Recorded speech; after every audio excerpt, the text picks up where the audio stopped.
سورۃ الفاتحہ قرآن حکیم کی پہلی سورت ہے اور یہ پورے قرآن کا مقدمہ بھی ہے۔ اس کو الفاتحہ بھی کہا جاتا ہے، یعنی کھولنے والا، یعنی قرآن اسی سے آ کے کھلتا ہے، یہ قرآن کی چابی ہے۔ احادیث میں اسے ام الکتاب بھی کہا گیا ہے، بخاری اور مسلم میں۔ میرے بھائیوں، سورۃ الفاتحہ قرآن حکیم کی وہ واحد سورت ہے کہ جس کی فضیلت قرآن میں ہے۔ قرآن کی کوئی سورت ایسی نہیں ہے انکلوڈنگ سورۃ الاخلاص میں کہ جس کی فضیلت قرآن میں ہے سوائے سورۃ الفاتحہ کے۔ اس لیے فضیلت کے اعتبار سے قرآن حکیم کی سب سے افضل سورت وہ سورۃ الفاتحہ ہے۔ اس کی سپورٹ میں انشاءاللہ بخاری اور مسلم سے احادیث بھی پیش کروں گا۔ قرآن حکیم میں اللہ تعالیٰ نے سورہ الحجر پارہ نمبر 14 میں آیت نمبر 87 اعوذ باللہ من الشیطان الرجیم بسم اللہ الرحمن الرحیم وَلَقَدْ آتَيْنَاكَ سَبْعًا مِّنَ الْمَثَانِي وَالْقُرْآنَ الْعَظِيمِ، اور بے شک اے محبوب صلی اللہ علیہ وآلہ وسلم ہم نے آپ کو عطا فرمائی 7 آیات ایسی جو بار بار پڑھی جاتی ہیں اور قرآن عظیم، یعنی پورے قرآن کا ذکر الگ سے اور ان 7 آیات کا ذکر الگ سے۔ سورۃ الحجر آیت نمبر 87، اور ظاہر ہے وہ بار بار دہرائی جاتی ہے۔ دنیا کا کوئی بھی مسلمان ہو، اس کا تعلق کسی بھی مکتبہ فکر کے ساتھ ہو، کم از کم 5 نمازوں کی فرض رکعتوں میں 17 دفعہ تو سورۃ الفاتحہ وہ پڑھتا ہے، سنتیں اور نوافل اور وتر اس کے علاوہ۔ کوئی بھی نماز ایسی نہیں ہے جس میں سورۃ الفاتحہ ریپیٹ نہ ہوتی ہو۔ یہی اس کی فضیلت کے لیے کافی ہے کہ قرآن حکیم جو نماز میں ہم پڑھتے ہیں وہ ہم بدل بدل کے پڑھتے ہیں، لیکن سورۃ الفاتحہ ایسی چیز ہے جو ہر رکعت میں پڑھی جاتی ہے۔ حتیٰ کہ صحیح بخاری اور صحیح مسلم کی متفق علیہ حدیث ہے کہ اللہ کے محبوب صلی اللہ علیہ وآلہ وسلم نے فرمایا لا صلاۃ لمن لم یقرأ بفاتحۃ الکتاب، جو نماز میں سورہ فاتحہ نہیں پڑھتا اس کی نماز ہی نہیں ہوتی۔ یہ اتنی اوبلیگیٹری چیز ہے۔ یہ بات بھی اس کی فضیلت کے لیے کافی ہے کہ یہ قرآن حکیم کی نمبر 1 سورت ہے، اپنی ترتیب میں بھی مصحف کی اور اپنے فضائل کے اعتبار سے۔ قرآن حکیم کی یہ سب سے عظمت والی سورت ہے۔ اس کی سپورٹ میں صحیح بخاری میں ایک بڑی مشہور حدیث ہے کہ سیدنا ابو سعید ابن معلہ رضی اللہ تعالیٰ عنہ کہتے ہیں کہ میں ایک دفعہ مسجد نبوی میں نماز پڑھ رہا تھا تو اللہ کے محبوب صلی اللہ علیہ وآلہ وسلم نے مجھے آواز دی، تو میں چونکہ نماز میں مشغول تھا میں نے جانے میں تاخیر کر دی۔ تھوڑی دیر بعد میں پہنچا تو آپ صلی اللہ علیہ وآلہ وسلم نے فرمایا کہ میں نے تمہیں آواز دی تھی، تم کیوں نہیں آئے؟ تو انہوں نے کہا کہ میں نماز پڑھ رہا تھا۔ تو آپ صلی اللہ علیہ وآلہ وسلم نے فرمایا کیا تم نے اللہ کا یہ حکم نہیں سنا؟ سورۃ الانفال کی آیت آپ نے پڑھی، استجیبوا للہ والرسول اذا دعاکم، جب اللہ اور اس کا رسول تمہیں پکارے فوراً ان کی آواز پہ لبیک کہو۔ اس کائنات میں ایک ہی ہستی ایسی ہے مخلوقات میں کہ جو اگر عین نماز کی حالت میں بھی کسی کو بلائیں تو نماز توڑ کر نہیں، نماز چھوڑ کر اسی حالت میں ان کی خدمت میں حاضر ہونا یہ فرض ہے، سورۃ الانفال کی اس آیت کے تحت اور بخاری کی اس حدیث کے تحت۔ اور وہ امام اعظم محمد رسول اللہ صلی اللہ علیہ وآلہ وسلم کی مبارک ذات ہے۔ نماز توڑ کر نہیں، کیونکہ نبی علیہ السلام کی طرف جانا اللہ کے ایک حکم سے دوسرے حکم کی طرف جانا ہے۔ وہ جہاں پہ نماز اس نے چھوڑی ہوگی، اگر 1 رکعت پڑھی ہے، 2 پڑھی ہے، 3 پڑھی ہے، تو آ کر وہیں سے اپنی نماز شروع کرے گا، اس کی نماز ٹوٹے گی۔ اس پہ اجماع امت ہے۔ بہرحال یہ جو ہمارے واعظین آئے دن کہانیاں کراتے رہتے ہیں کہ جی ماں آواز دے دیں، باپ آواز دے دیں، نماز توڑ دو، اس طرح کی کوئی حدیث نہیں ہے۔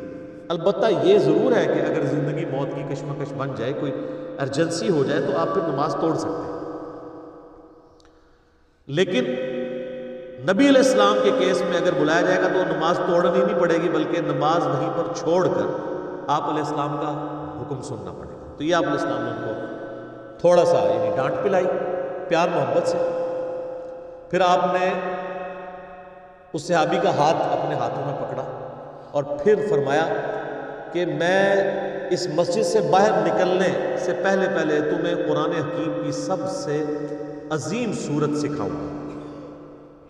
آپ علیہ السلام کی عادت تھی کہ آپ اگر کسی کو تھوڑا سا بھی سختی سے پیش آتے تھے تو پھر اس کے ساتھ دل جوئی بھی فرماتے تھے۔ آپ ہاتھ پکڑے اور فرمایا کہ میں تمہیں نا ایک تحفہ دوں گا۔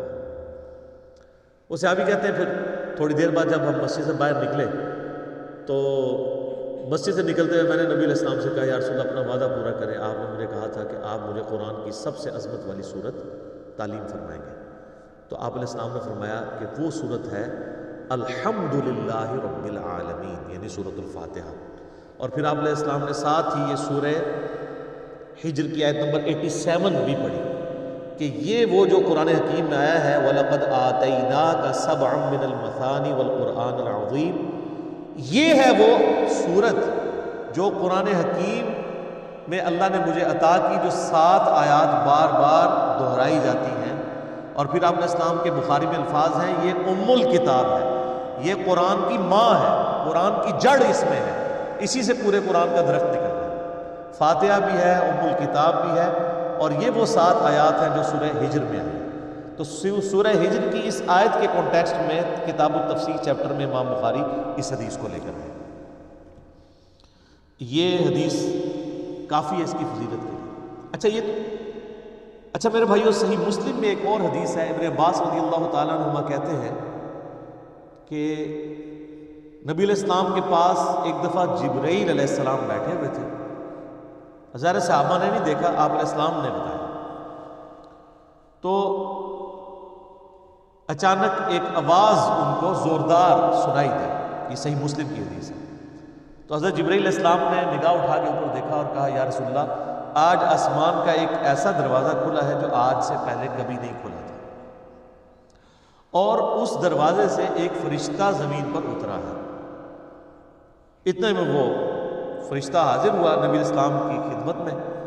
تو حضرت جبرائیل نے کہا کہ یا رسول اللہ یہ وہ فرشتہ ہے، یہ آج سے پہلے دنیا میں کبھی نہیں آیا تھا، اور وہ دروازہ بھی آج سے پہلے کبھی نہیں کھلا تھا، اور یہ فرشتہ آپ کو سلام پیش کر رہا ہے، اور اللہ کا یہ پیغام لے کر آیا ہے کہ آپ کو بشارت ہو 2 ایسے نوروں کی جو آپ سے پہلے کسی پیغمبر کو نہیں دیے گئے۔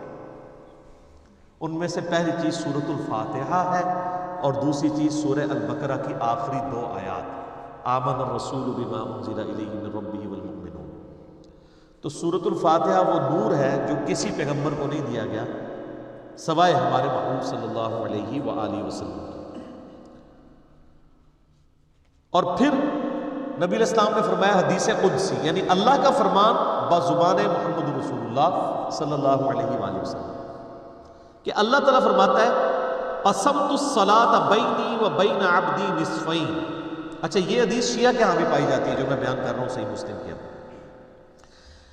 کہ میں نے نماز اپنے اور اپنے بندے کے درمیان برابر تقسیم کر لی ہے، نصف میرے لیے ہے اور نصف میرے بندے کے لیے۔ اور نماز کسے کہا؟ سورہ فاتحہ کو، پوری نماز۔ پھر اللہ تعالیٰ نے فرمایا، نبی علیہ السلام فرماتے ہیں کہ جب میرا بندہ کہتا ہے الحمدللہ رب العالمین، تو میں کہتا ہوں میرے بندے نے میری حمد بیان کی، میری تعریف کی۔ جب وہ کہتا ہے الرحمن الرحیم، تو میں کہتا ہوں میرے بندے نے میری ثنا کی۔ جب وہ کہتا ہے مالک یوم الدین، تو میں کہتا ہوں میرے بندے نے میری تمجید بیان کی، میری بزرگی کا اعتراف کر لیا۔ اور جب وہ کہتا ہے ایاک نعبد و ایاک نستعین، تو یہ میرے اور میرے بندے کے درمیان کامن عہد اور بانڈ ہے، جو میرے بندے نے مجھ سے مانگا میں نے اسے دیا۔ اور جب میرا بندہ کہتا ہے اہدنا الصراط المستقیم صراط الذین انعمت علیہم غیر المغضوب علیہم ولا الضالین آمین، تو میرے بندے نے جو مجھ سے مانگا اس دعا میں نے اسے عطا کر دیا۔ تو یہ ہے نا الفاظ کے آدھی میرے لیے آدھی میرے بندے کے لیے، تو پھر سورہ فاتحہ آدھی ہوتی ہوگی نا کہیں پہ، کیونکہ آدھی میرے لیے اور آدھی میرے بندے کے لیے، تو آئیں پھر آدھی کر کے دیکھ لیتے ہیں۔ وہ سٹارٹ ہو رہا ہے اس حدیث میں، جب میرا بندہ کہتا ہے الحمدللہ رب العالمین، تو میں کہتا ہوں میرے بندے نے میری حمد کی، الرحمن الرحیم میرے بندے نے میری ثنا کی، مالک یوم الدین میرے بندے نے میری بزرگی کا اعتراف کیا۔ 3 آیتیں ہو گئی۔ اس کے بعد آتا ہے ایاک نعبد و ایاک نستعین، یہ میرے اور میرے بندے میں کامن ہے، لہٰذا یہ آیت پھر سینٹر میں ہوگی، کیونکہ تینوں پہلی آیات جو ہیں وہ اللہ کی تعریف ہے، الحمدللہ رب العالمین، الرحمن الرحیم، مالک یوم الدین۔ ایاک نعبد و ایاک نستعین عہد ہے، اور کہا یہ کامن ہے، مراد یہ سینٹر میں ہے۔ اور اس کے بعد جتنی چیزیں وہ دعائیں ہیں، اہدنا الصراط المستقیم، یہ بندے کی ہوگی، صراط الذین انعمت علیہم غیر المغضوب علیہم ولا الضالین آمین۔ یہ 3 آیات اللہ سے دعا ہوئی، یہ بندے کے لیے، اور اس میں الفاظ ہیں جو میرے بندے نے مانگا میں نے دے دیا۔ پہلی 3 اللہ کی ثنا، اور سینٹر والی ایاک نعبد و ایاک نستعین کامن بانڈ۔ ٹھیک ہو گیا؟ اس سے بھی مزے کی بات، ایاک نعبد و ایاک نستعین بھی سینٹر ہو جاتی ہے۔ یہ ایک آیت ہے، ایاک نعبد، اے اللہ ہم تیری عبادت کرتے ہیں، یہ بھی اللہ کی تعریف ہے، و ایاک نستعین، اور دعا تجھ سے کرتے ہیں۔ واو پہ آگے سینٹر بنتا ہے، اس واو سے پہلے 3.5 آیات اس طرف ہیں اور 3.5 آیات اس طرف ہیں، یہ بالکل سینٹر بنتی ہے واو، ایاک نعبد، اور وہ اسی لیے حدیث میں ہے نا یہ کامن ہے۔ کامن کیوں ہے؟ ایاک نعبد میرے بندے نے میری عبادت کی، و ایاک نستعین میرے بندے نے مجھ سے مانگا، اور کیا مانگا؟ اہدنا الصراط المستقیم صراط الذین انعمت علیہم غیر المغضوب علیہم ولا الضالین آمین۔ تو یہ اتنی مضبوط۔ اچھا، بخاری مسلم کی ایک حدیث بڑی مزے کی ہے۔ صحابہ کرام کا قافلہ کہیں جا رہا تھا، راستے میں انہوں نے ایک جگہ پانی کے لیے پڑاؤ کیا، تو وہاں پہ ایک قبیلہ آباد تھا، انہوں نے صحابہ کرام کی کوئی مہمان نوازی نہیں کی، لیکن اسی دوران ان کے قبیلے کے سردار کو ایک سانپ یا بچھو نے ڈس لیا۔ یہ حدیث بخاری میں بھی ہے اور مسلم میں۔ تو جب وہ سانپ اور بچھو نے ڈس لیا تو وہ صحابہ کرام کے پاس آئے اور کہا کہ تم میں سے کوئی ایسا ہے جو جھاڑ پھونک کر سکتا ہو، دم ڈال سکتا ہو زہریلے جانور کا؟ تو ایک صحابی نے کہا ہاں مجھے ایک دم آتا ہے، لیکن میں یہ بکریوں کا پورا ریوڑ اس کے عوض معاوضہ لوں گا۔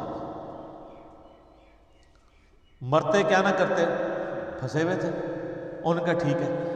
اس نے جا کے دم ڈالا، سورہ فاتحہ پڑھی، تو حدیث کے الفاظ ہیں وہ بندہ اس طرح ہو گیا جیسے مردہ زندہ ہو جاتا ہے اس کے اثر سے، دم کا۔ بکریوں کا ریوڑ والے کیا۔ اب صحابہ کرام میں اختلاف ہو گیا، ایک گروہ نے کہا کہ یہ تو آپ نے قرآن پڑھنے کی اجرت لے لی ہے، یہ تو حرام ہے، زیادہ پرہیزگار لوگ بھی ہوتے ہیں۔ دوسروں نے کہا نہیں ہم نے معاوضہ لیا، بالکل ٹھیک ہے۔ بہرحال یہ طے پایا کہ نبی علیہ السلام سے جا کے فیصلہ کروائیں گے۔ آپ علیہ السلام کے پاس آئے تو آپ صلی اللہ علیہ وآلہ وسلم نے پہلے تو اس کی تحسین کی کہ تو نے یہ بہت بڑی انوینشن کی ہے، تجھے کس نے بتا دیا کہ سورہ فاتحہ میں اتنی شفا ہے؟ سورہ فاتحہ شفا بھی دیتی ہے۔ اور پھر آپ علیہ السلام نے فرمایا ان احق ما اخذتم علیہ اجرا کتاب اللہ، سب سے بہترین چیز جس کے اگینسٹ تم معاوضہ طلب کر سکتے ہو وہ اللہ کی کتاب ہے۔